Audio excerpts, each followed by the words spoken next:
해당 과정. 그리고 TCA 사이클, 전자전달계. 얘네들의 개념을 먼저 간단하게 잡고 들어갈게요. 제가 이것도 아마 여러 번 복습할 거예요. 그러니까 지금은 이해 먼저 하세요. 자, 해당 과정이라고 하는 거는 포도당이 피루부산이 되는 거예요.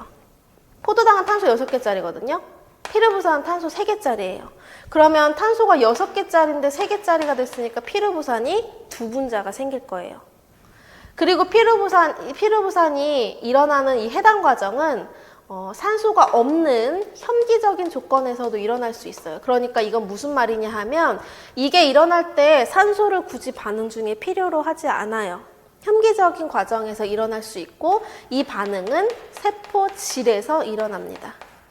여러분들은 이제부터 모든 대사를 볼 때 이 대사 과정이 일어나는 장소가 매우 중요해요. 왜냐하면 여러분들이 답안을 쓸 때 제가 항상 얘기를 하는데 뭔가 어떤 거에 대해서 뭐 포도당이 피루부산이 되는 뭐 기전을 서술하시오 이런 문제들이 나오거든요. 기전을 서술하시오 라고 하면 너무나 생뚱맞아요. 도대체 어느 부분까지 해야 되는지. 기준을 서술하시오 라고 할 때는 반응물이 있고 반응물이 생성물이 되겠죠. 그러니까 A가 B가 될 거란 말이에요. 포도당이 피루부산이 될 거예요. 여기에 관여하는 효소들이 있을 거고요. 이게 일어나는 장소가 있을 거예요. 이거를 하나도 빠짐없이 다 써야 가감없이 점수가 나갈 수가 있어요. 그렇지 않으면 부분 점수가 깎이겠죠. 기전을 서술할 때는 뭐가 되는 거. 대사니까 우리 몸에서 이런 뭔가 일이잖아요. A가 B가 되는 거. A가 B가 될 때 그냥 혼자서는 안 되거든요. 그거를 촉매하는 효소가 있고 이게 일어나는 반응 장소가 세포질인지 미토콘드리아인지 아니면 어떤 세포인지 뭐 그런 것들 또는 이거 말고도 추가적으로 서브로 들어갈 수 있는 내용들은 뭐 이 중에 ATP가 생성이 되는지 아니면 ATP가 소모가 되는지 아니면 이 효소의 보조인자로서 뭐 어떤 무기질들이 필요하는지 이런 것들도 같이 보완이 되면 좀 더 그 답안이 신뢰성을 갖겠죠. 기전을 서술할 때는 반응물, 생성물, 효소, 장소 얘네들이 다 같이 문장을 구성할 수 있어야 하기 때문에 이 과정들이 어디서 일어나는지 어떤 특징을 가지고 있는지도 같이 꼭 알고 있어야 되죠. 그래서 해당 과정은 세포질에서 일어나요. 세포질은 어디냐 하면 세포가 있으면 세포막이 있고 핵이 있고 미토콘드리아가 있고 뭐 리보솜 여기에서 뭐 조면수포체에 있고 조면수포체에 리보솜들이 붙어 있죠. 아니죠. 조면수포체에 리보솜들이 붙어있고 활면수포체는 리보솜이 없었죠. 지질을 합성했으니까. 그리고 뭐 골지체들이 있고 리소솜 같은 것들도 있고 이렇게 있는 것들 중에 여기에 콜로이드 상태에 있는 곳 이런 것들을 세포질이라고 얘기를 해요. 여기에서 이 해당 과정이 일어난다는 거죠.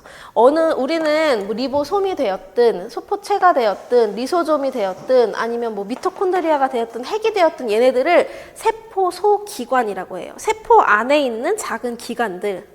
근데 세포질은 세포 소기관이 아니에요. 세포 안에 세포 소기관들 다 빼고 거기 걔네들이 둥둥 떠 있을 거 아니에요. 그 둥둥 떠 있는 그곳을 세포질이라고 얘기를 하는 거죠.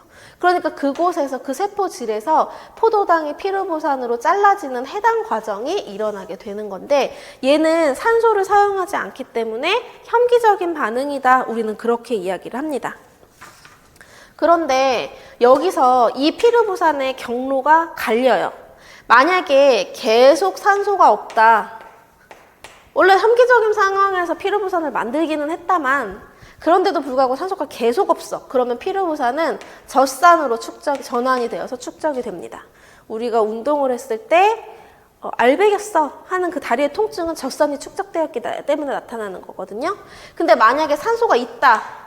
그러면 이 피루부산은 다음 단계로 넘어가요. TCA 사이클 회로 단계로 넘어갈 수가 있습니다. 그래서 얘가 피루부산이 TCA 회로 단계로 넘어가려면 원래 중간에 피루부산을 아세틸 코에이로 전환을 한번 시켜야 돼요. 포도당은 탄소가 6개짜리고 피루부산은 탄소가 3개짜리가 2개 생긴다고 했잖아요. 아세틸코에는 탄소가 2개짜리예요. 그러면 제가 따로 표기하지 않아도 탄소가 3개에서 2개로 됐네? 이 과정에 CO2가 한 분자 빠졌네? 라는 거를 여러분들은 그냥 눈치껏 알고 계시면 돼요. 그닥 CO2가 여기에 에너지에서 중요하지 않기 때문에 따로 표기를 하지는 않겠지만 뭐 나중에 근데 아세틸코에가 만들어지는 과정에서 반응 시계에서는 CO2가 나오겠지만 근데 제가 따로 표기하지 않아도 탄소가 하나 어디 갔지? 당황하지 마시고 이산화탄소가 나왔구나 이렇게 보시면 돼요. 이 아세틸코에의 형태가 이제 TCA 사이클을 돌 거예요. TCA 사이클이라는 거는 말 그대로 사이클이에요. 계속 순환해요. 이게 탄소 2개짜리가 처음에 만드는 게 시트르산. 그래서 우리는 시트르산 회로 또는 TCA 사이클 이렇게 얘기를 합니다. 그 다음에 생성물들은 뭐 TCA는 오늘 안 할 거거든요. 그러니까 일단 그냥 간단하게 넘어갈게요. 시트르산, 알파케토글루타르산, 그 다음에 숙신산, 푸마르산, 말산, 옥살로아세트산의 순서로 전환이 됩니다. 그런데 여기에서 얘네들이 이제 그렇게 되고 나면 이제 전자전달 시스템으로 가는 건데 산소가 있으면 피르부산이 아세틸코에로 될 수 있다고 했잖아요. 만약에 산소가 없으면 젖산으로 전환되는 건 계속 세포질에서 일어나요. 그런데 산소가 있으면 아세틸코에로 바뀌는 거, TCA 사이클 도는 거, 전자전달계 도는 거 다 어디서 일어나냐 하면 미토콘드리아에서 일어나요. 그래서 얘네는 산소가 있어야 일어나기 때문에 우리는 호기적 반응이다 라고 얘기를 합니다. 에너지 대사는 크게 카테고리로 해당 과정, TCA 회로, 전자전달계 세 부분으로 나뉜다 이렇게 언급하는 책들이 많은데 그 중에 해당 과정은 혐기적인 조건에서 일어나고 세포질에서 일어나지만 이후의 두 과정은 호기적인 과정과 미토콘드리아에서 일어난다. 그렇게 두 개를 구분을 해서 보셔야 돼요. 그래서 오늘은 해당 과정까지만 볼 거예요. 해당 과정이랑 피르부산이 대사되는 것까지만 볼 거예요. 젖산이 만들어지는 것까지. 그래서 TCA 사이클 이후에 호기적인 상황에 미토콘드리아로 들어가는 거는 다음에 볼 거기 때문에 얘네들의 에너지 대사 과정이 이렇게 연결되어 있다라는 거를 여러분들이 조금 계략적인 개요를 머리에다 넣고 그리고 나서 이제 해당 과정을 좀 디테일하게 보시면 될 것 같아요. 다시 한번 정리해보면 세포 안에서의 에너지 대사의 첫 단계는 포도당이 피르부산으로 잘라지는 거. 우리는 이거를 소화라고 하지 않죠. 소화는 다당류가 단당류로 되는 거예요. 피르부산은 당이 아니에요. 그래서 단당류의 최종 산물은 포도당.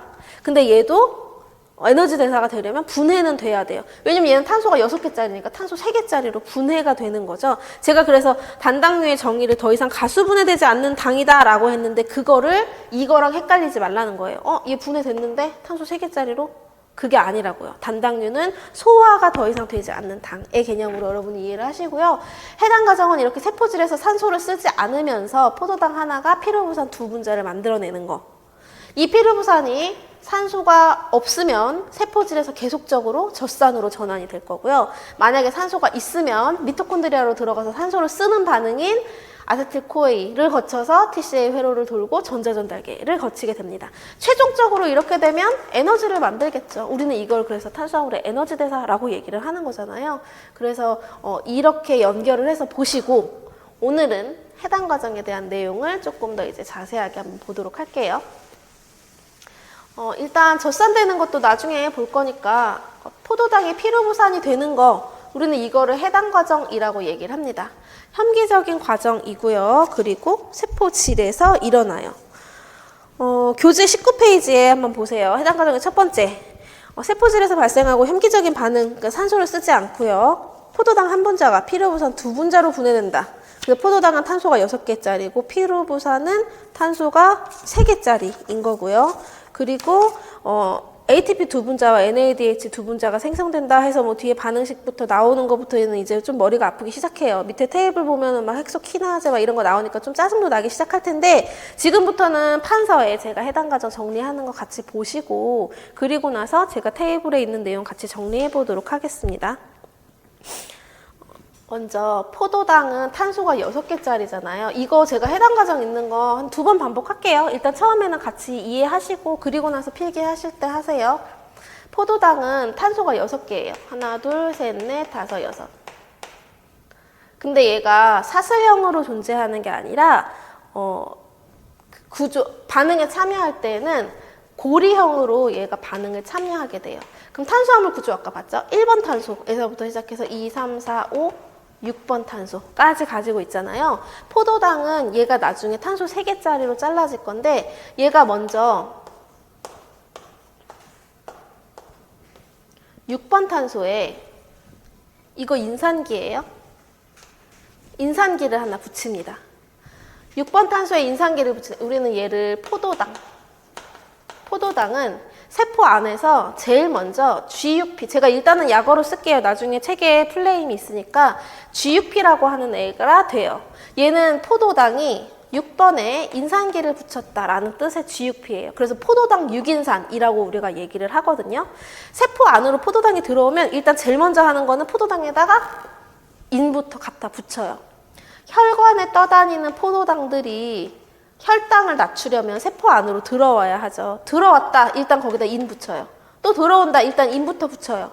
인부터 붙이고 나서 그 다음에 생각해요. 이거 가지고 글리코겐을 만들까? 에너지를 만들까? 어떻게 하지? 그때 생각을 해요. 왜 그러냐 하면 인을 먼저 붙이는 이유는 포도당이 다시 혈관으로 나가지 못하게 하기 위해서 그래요.